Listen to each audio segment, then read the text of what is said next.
बच्चों आइए अब हम फलनों के प्रकारों की जांच कैसे करेंगे। आपने इसके पहले आपने जो वर्गीकरण पढ़ा जिसमें आपने प्रतिचित्रण द्वारा देखा। अब हम न्यूमेरिकल जो प्रॉब्लम आएंगे, प्रश्न जो आपको हल करने दिए जाएंगे, उसकी पहचान आप इनमें से कौन सा फलन है कैसे करेंगे ये देखते हैं। तो पहला एक फलन, इसकी जांच कैसे करेंगे। 1 1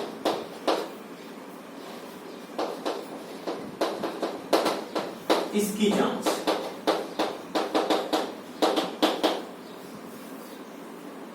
तो एक फलन मान लीजिए फलन है f such that x tends to y, x से y में फलन एकाएकी होगा यदि, कब एकाएकी होगा? यदि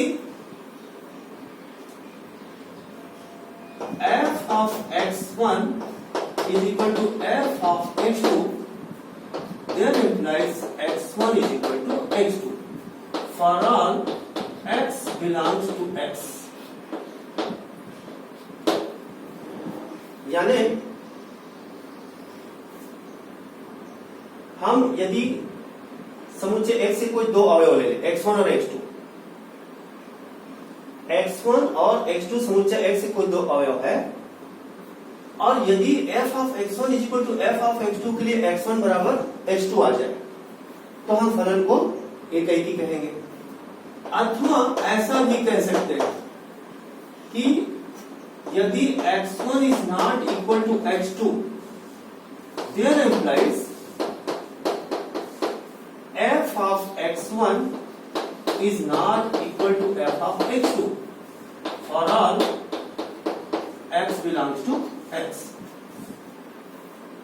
जैसे मान लीजिए हम यहां पर देखें,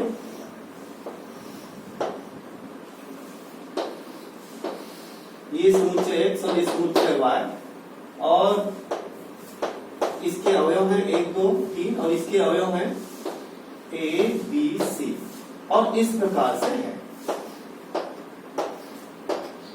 या ऐसा भी है, हम एक और प्रतिचित्रण से देखें, समुच्चय x और ये समुच्चय y है, और ये है इसके अवयव 1 2 3 और इसके अवयव है a b c d, और ये इस प्रकार से फलन जो है संबंधित है। ये आपने प्रतिचित्रण में देखा था। तो आप देख सकते हैं यहां पर कि f ऑफ, जैसे मानिए हम इसको देखें, दूसरी परिभाषा यहां पर x1 is not equal to x2, तो देखो यहां पर 1 इज नॉट इक्वल टू 2, ये दो अवयव ले रहे हैं, समुच्चय x के दो भिन्न अवयव ले रहे हैं। तो क्या देखने को मिल रहा है कि f of 1 is equal to a और f of 2 is equal to b, f of 2 is equal to b। तो क्या देखने को मिल रहा है, दोनों इक्वल नहीं है, यानी हम f of 1 is not equal to f of 2। ठीक है, यदि ये दोनों अवयव भिन्न भिन्न है तो उसके जो प्रतिबिंब है वो भी भिन्न भिन्न होना चाहिए, f1 is equal to a और f2 is equal to b, ये देखेंगे। लेकिन हम इसका भी प्रयोग कर सकते हैं, यदि दो भिन्न अवयव है, ये दो भिन्न अवयव, जैसे हमने यहाँ ये बराबर है तो ये भी बराबर होना चाहिए, और ये दोनों बराबर नहीं है, ये भी बराबर नहीं होना चाहिए। तो हम एक फलन को इस प्रकार से हम परिभाषित कर सकते हैं। तो हम इसको ध्यान रखेंगे, ये फलन इस प्रकार से परिभाषित होगा जब इसका पालन करेगा। दूसरा हम देखते हैं बहु एकैक फलन 91, इसकी जांच हम कैसे करेंगे? 91 91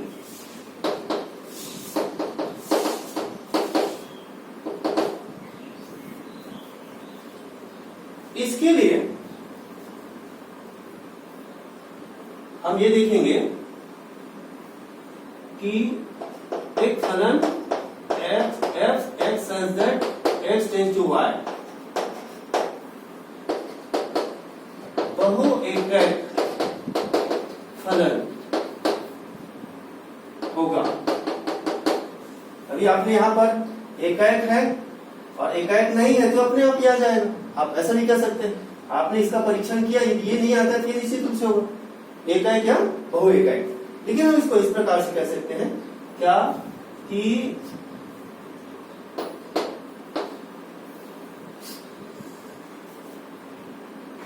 समुच्चय x समुच्चय, या हम ऐसे कह सकते हैं यदि फलन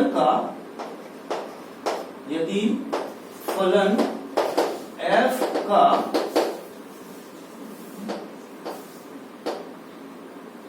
जो परिसर है, या हम ऐसा कह सकते हैं यदि फलन f का के लिए x के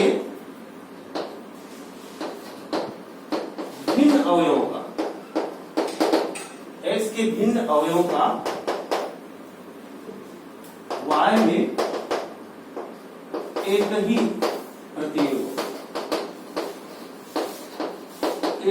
प्रतिबिंब हो।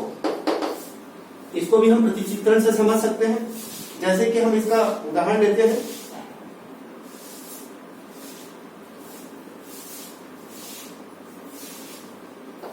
ये मान लीजिए समुच्चय x है और ये समुच्चय y है, और इसके अवयव में मान लो 1 2 3 a b c, और इस प्रकार से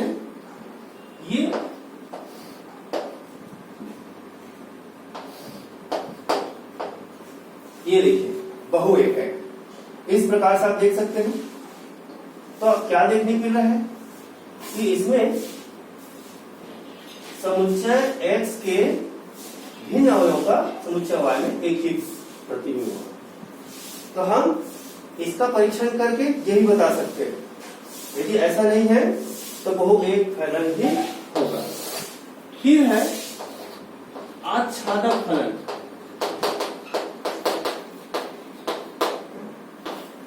अनटू फंक्शन, इसका परीक्षण कैसे करेंगे? ये है एक फलन f जो है आच्छादक होगा। कब आच्छादक होगा? कि हम केवल क्या देखेंगे? परिसर। अब जैसे यहां पर ये फलन है f such that x tends to y, तो ये क्या कहलाता है? प्रांत। और ये समुच्चय क्या होता है इस फलन का? सहप्रांत। ये ध्यान रखना। अब हम देखें इसमें आच्छादक होने के लिए कि f का परिसर इज इक्वल टू f का सहप्रांत, और सहप्रांत मतलब समुच्चय y ही होना चाहिए। f का परिसर f के सहप्रांत के बराबर होना चाहिए, अर्थात समुच्चय y ही होना चाहिए। जैसे मान लीजिए हम देखते हैं आच्छादक होने के लिए क्या जरूरी है। जैसा हम इस उदाहरण में देखते हैं,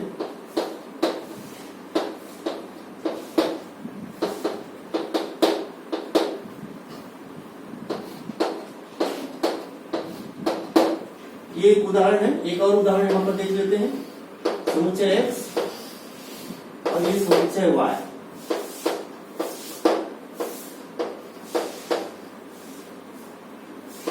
ये इस प्रकार से है, मान लीजिए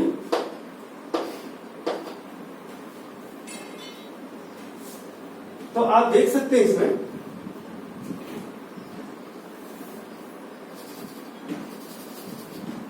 अब यहां देखिए, इसमें ये मान लीजिए फंक्शन को देखिए पहले एग्जांपल में, तो f का परिसर, परिसर का मतलब, इसका परिसर का मतलब क्या हुआ? y के वे सारे अवयव जो इसके किसी न किसी अवयव से संबंधित हो। तो a है, b है, c है, ए कॉमा बी कॉमा सी। और एफ का सहप्रांत क्या है? सहप्रांत तो आप देख सकते हैं सहप्रांत क्या है? ए कॉमा बी कॉमा सी, दोनों क्या है? इक्वल है। इसमें एफ का परिसर बराबर एफ का सहप्रांत यानी समुच्चय वाई। यहां पर भी वही देखने को मिल रहा है, जबकि यहां पर क्या है? F1 is equal to a, F2 is equal to b, F3 is equal to c. यहां भी पता चल रहा है ए बी सी, इसका परिसर ए बी सी। यहां पर देखिए, यहां पर भी हम कह सकते हैं F1 है ए, F2 है ये भी ए, फिर F3 है बी। अब F का परिसर देखिए, F का परिसर क्या है? A B.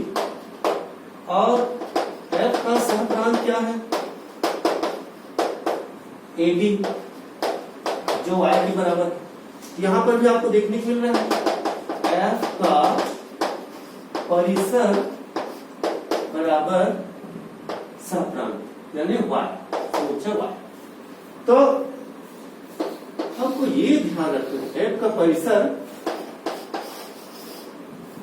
यदि सहप्रांत के बराबर हो जाए, फलन के परिसर सहप्रांत के बराबर हो जाए, तब हम उसको कहेंगे आच्छादक। और यदि ये नहीं है तो अंतरछेपी। तो हम अंतरछेपी के लिए यहां पर चर्चा कर सकते हैं।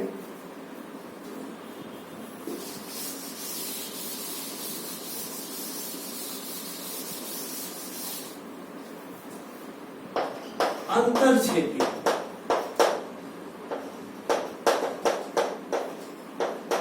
अंतरछेदी फलन। तो इसकी परिभाषा हम कैसे दे सकते हैं कि एक फलन as such that x tends to y अंतरछेदी होगा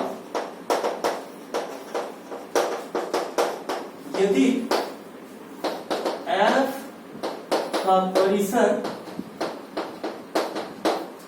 is not equal to f का सहप्रांत। यदि f का परिसर 1 के सहप्रांत के बराबर ना हो, यहां पर बराबर हो तो आच्छादक और बराबर ना हो तो अंतरछेदी। इसका भी उदाहरण आप देख सकते हैं, इसी में आप देख सकते हैं। ये जैसे मान लीजिए है समुच्चय x y, इनके बीच संबंध फलन ए, इसके अवयव 1 2 3 और इसके अवयव मान लीजिए इस प्रकार से। तो ये इसके साथ, ये इसके साथ और ये इसके साथ। एक और उदाहरण लेते हैं इसी में। ये समुच्चय x और ये समुच्चय y, इसके अवयव हैं सपोज 1 2 3 और इसके अवयव हैं a b c d e suppose इस प्रकार से। तो इस प्रकार से ये फलन रखता है, मान लो। तो अंतरछेदी में क्या जरूरी है? जैसे मालूम है कि मैं यहां पर डी दर्शाऊं, यहां पर भी आपको देखने को मिल रहा है कि डी y के अवयव d, d belongs to y। सहप्रांत का कोई अवयव d x किसी अवयव का प्रतिबिंब नहीं है। x के किसी भी अवयव का प्रतिबिंब नहीं है।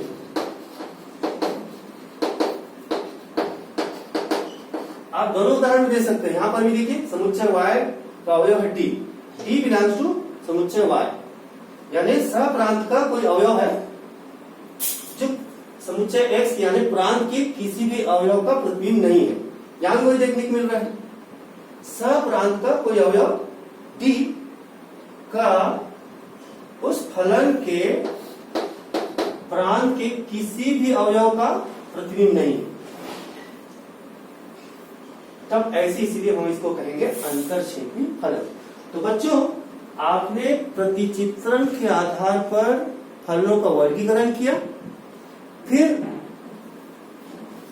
जब न्यूमेरिकल प्रॉब्लम्स हम आएंगे तो उसकी जांच कैसे करेंगे, तब उसकी जांच, ये चारों की जांच के लिए आपको प्रतिचित्रण के द्वारा समझाया गया है और दिखाया गया है। तो इन बातों को, परिभाषा में जो बात दी गई है, उनको यदि आप ध्यान रखते अपने दिमाग में बिठा लेते हैं तो निश्चित रूप से आप इनके सवालों को आसानी से हल कर सकते हैं।